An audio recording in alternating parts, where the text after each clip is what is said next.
بسم اللہ الرحمن الرحیم، السلام علیکم ورحمۃ اللہ۔ جس دن سے سپریم کورٹ کا فیصلہ آیا پنجاب کے اندر الیکشن کروانے کا،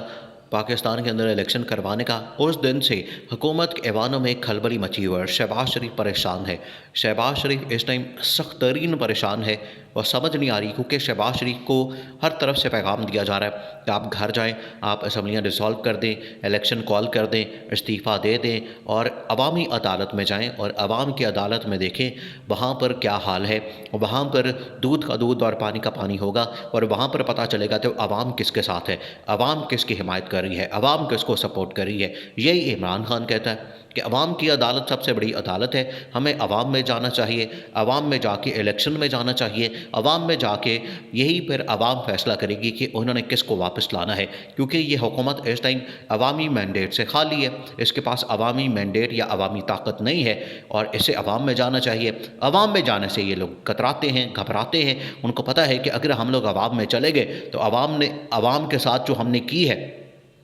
پچھلے ایک سال سے، جو عوام کا ہم نے بیڑا گرک کیا ہے، حشر کیا ہے، اسی طرح سے عوام نے ہمارا حشر کرنا ہے۔ تو جب سے یہ فیصلہ آیا ہوا ہے اس وقت کے بعد پریشانی لگی ہوئی ہے۔ بڑی اہم ترین ملاقات ہوئی ہے شہباز شریف کے ساتھ، بڑی اہم ترین ملاقات وزیر اعظم ہاؤس کے اندر، جہاں پر D G I S I اور army chief general Asim Munir اور D G I S I lieutenant general Nadeem Anjum کی ملاقات ہوئی ہے۔ اور اس ملاقات دیکھیں، یہ جو ملاقات ہوئی ہے یہی اصل میں ٹرننگ پوائنٹ ہے، یہیں سے سارے آگے معاملات چلنے ہیں اور نکلنے ہیں۔ یہ ملاقات بڑی اہم ترین ملاقات اور اس میں 3-4 اہم ترین چیزیں ڈسکس کی گئی ہیں۔ سب سے پہلے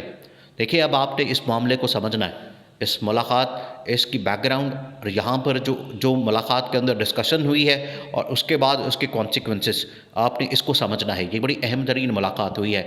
D G I S I اور آرمی چیف کی ملاقات وزیر اعظم شہباز شریف کے ساتھ، اور اس کے بعد اب ایک اور بڑی اہم ترین میٹنگ کال کی گئی ہے۔ پہلے تو یہ جو ملاقات ہوئی ہے اس کو آپ سمجھ لیں،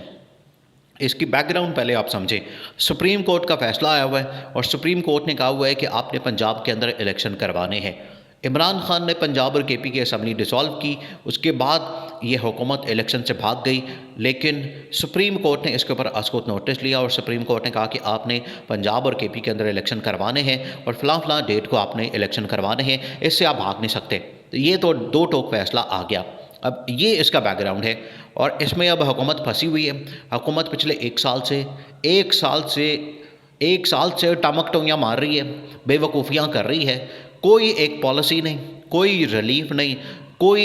انٹرنیشنل لیول پہ کوئی ایسا کام نہیں، کوئی ایسا کارنامہ نہیں ان کا جو کہ جس کی وجہ سے عوام کو ریلیف ملے، پاکستان کو ریلیف ملے، پاکستان کی معیشت کو ریلیف ملے۔ ہر چیز آئی سی یو میں چلے گی، پاکستان کی معیشت بھی آئی سی یو میں چلے گئی ہے، عوام بھی آئی سی یو میں چلے گی اور وہاں سے قبروں میں جا رہی ہے۔ یہ اس کی حالت ہو گئی ہے اور قبروں میں جانے کے لیے بھی اب عوام کے پاس پیسہ نہیں ہے، کیونکہ وہ بھی آج کل بڑی مہنگی ہو گئی ہیں۔ یہ حالت کر دی ہے عوام کی۔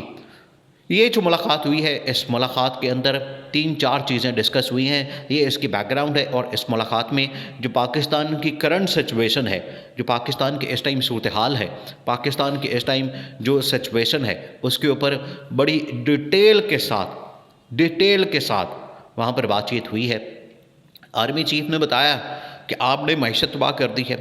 آپ نے اکانومی کا بیڑا غرق کر دیا، اسحاق ڈار بالکل نااہل آدمی ہے، اور آپ جب سے آئے ہوئے ہیں ملک کا بھی بیڑا غرق ہو گیا، عوام کا بھی ستیہ ناش ہو گیا، عوام بیچاری اس ٹائم مر گئی ہے، اور ملک کو نیشنل لیول کے اوپر بھی اور انٹرنیشنل لیول کے اوپر بھی آپ نے تباہی پھیر دی ہے۔ یہ بڑا کیٹیگوریکلی دونوں کی جانب سے، آرمی چیف کی جانب سے بھی اور ڈی جی آئی ایس آئی کی جانب سے بھی شہباز شریف کو بتایا گیا، اور شہباز شریف آگے سے چونچا نہیں کرا۔ شہباز شریف سے متعلق آپ کو پتہ ہے، شہباز شریف آدھا پونا گھنٹہ شہباز شریف کو ڈانٹتے رہیں، شہباز شریف کو گالیاں دیتے رہیں، شہباز شریف کو آپ کچھ بھی کہتے رہیں، شہباز شریف آگے سے سر منہ نیچے پھینک کے تو باتیں سنتے جاتا ہے۔ اور اس چیز کی تصدیق جنرل باجوہ نے کی اپنے انٹرویو کے دوران کہ میں نے آدھا پونا گھنٹہ اس کی کلاس لی۔